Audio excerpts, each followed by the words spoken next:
Est-ce que vous avez peur du coronavirus? Non, oui, enfin oui et non quoi.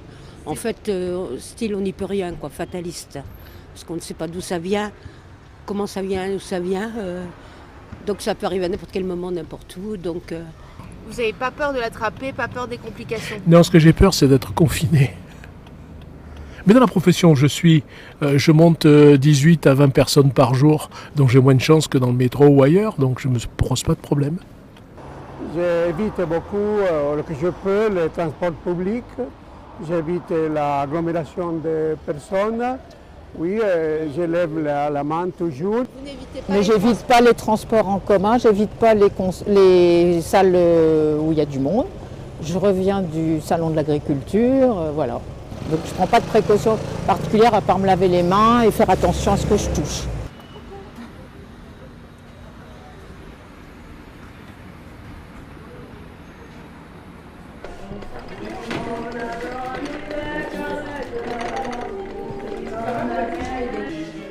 L'objectif pour nous, c'est d'essayer de protéger les résidents, puisqu'on est sur une population qui à la fois est âgée, à la fois vit en collectivité, dans un contexte où on a un virus que l'on sait extrêmement contagieux.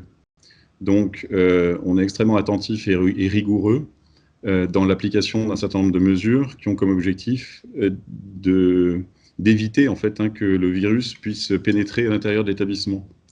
C'est la raison pour laquelle on souhaite limiter les visites et vraiment les limiter au seul nécessaire, et qu'on a demandé à l'heure d'aujourd'hui le report des visites familles proches, le report également des travaux lorsque c'est possible, le report de tout ce qui est formation extérieure, multi-établissement, etc. Voilà. Quel peut être l'impact du virus sur des personnes âgées dans un EHPAD?